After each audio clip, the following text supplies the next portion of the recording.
Hello everybody and welcome back to some more Lifeline playing on the iPad.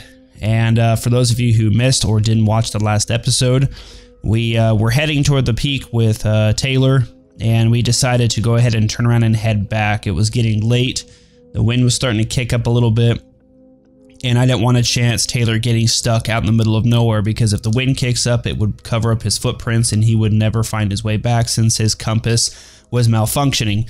Well, Taylor has returned, and he says something strange to report. By the way, I like to also let you guys know that, you know, the time frames in real life, it was about a 4-hour hike or so.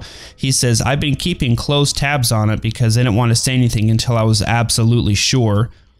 My IEVA suit's compass is 100% useless.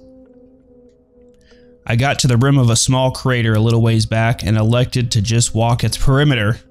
But the compass didn't alter itself in concert with my orientation. It just spun at random, or not at all. It had nothing to do with which way I was facing. In fact, I'm not sure it's been working properly ever since I was back at the Caravel wreckage. I wasn't really watching it closely back then, but looking back, I'm more and more certain of it. Could whatever brought the ship down have played havoc with its polarity somehow too? And more importantly, why wouldn't it have gone back to normal once I got away from the crash site? Interesting, actually. I could still keep moving toward the peak, just navigating by sight, obviously, but this is a little bit troubling in consideration of the return trip.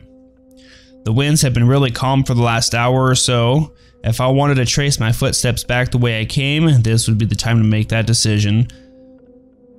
So I went ahead and told him to keep heading for the peak, because we can have him turn back if we want, but I told him to keep heading for the peak. I wanted to see if we can't, you know, if we couldn't make it there. You're right. I've come this far. There's really no choice but to keep moving forward. All right, ever northward, despite what the compass says. And then, yeah, so I'd say probably about another 4 hours or so have gone by. Taylor was hiking towards the peak, and he says, you're going to think I sound crazy, and hell, maybe at this point I am, but I honestly don't think the peak has gotten any closer since the last time I checked in with you. What? I've been marching relentlessly in that direction, nose to the grindstone, full steam ahead. Other similar expressions. But just eyeballing it, I haven't gained any ground at all, he says. I'm sure it's just an optical illusion. I'm tired as hell, but I'm just gonna keep at it unless you think maybe I shouldn't. So I told him to go ahead and head back to the Varia at this point. He says he doesn't look like it's making any difference. I'm worried that he's gonna get lost. So at this point I went ahead and just said, you know what, let's just end this trip. Let's head back to the Varia where we know there was shelter and, you know, food and that other stuff. He goes, yeah, maybe this is the best plan. I mean, given the Tau Ceti's position in the sky, I've got less day ahead of me than behind, than behind. As long as I can see my boot prints in the sand, I'll have no problem. If and when those disappear, I'll have to navigate by landmarks like the Caravel site, and past that, the enormous crater. If my luck holds, I'll make it back to the Varia before sunset. Maybe once I'm there, I can build a compass out of spare parts. I think I still remember how to do that. Anyway, enough talking. No time for chatting. Not even enough time for putting the G in the end of words. That's how you know I'm really running short on time. Alright, back to hiking, he says. So now we've went ahead and made the decision to turn around and head back to the Varia. About another 4 hours in real time has gone by. And he says, I'm back inside of the Caravel wreckage. I never thought I'd be grateful to see this haunted house of a starship again. I'm feeling weak as anything. The rat food has barely enough calories to keep me from falling completely to pieces. But it was never designed to sustain or appeal to a human being.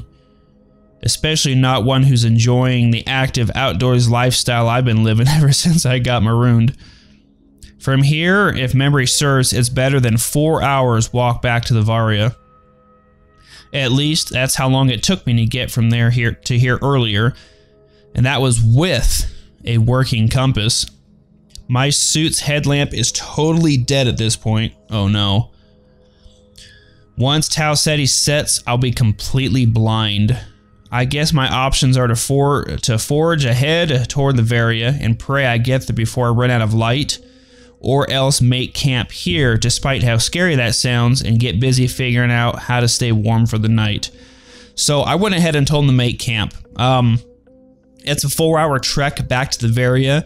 My biggest concern is that he gets halfway there, it turns pitch black, it drops below 0, and he freezes to death. That was my biggest concern for Taylor. So I thought that why don't we just make camp at the ship we found earlier and maybe we can scavenge for some supplies in the meantime. He says there's no way I can sleep out under the stars. As romantic as it sounds, the temperature drop is just going to be too severe. Just like back at the Varia, there's clearly no power on the Caravel to help me get the door shut.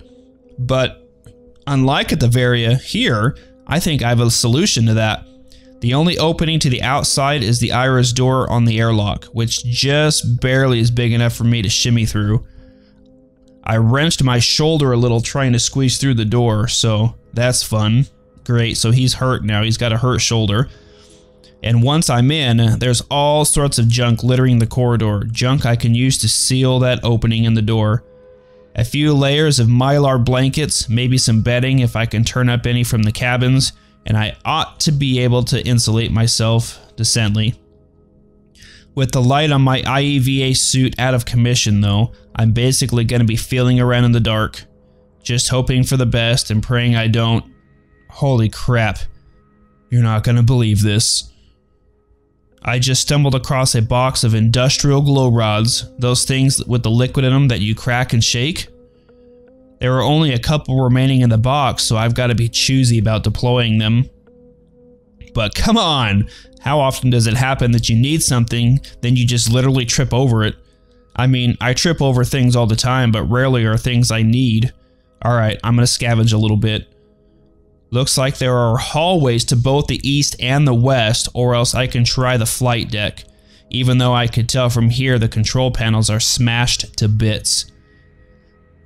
And then we had the decision to try one of the hallways or check out the flight deck.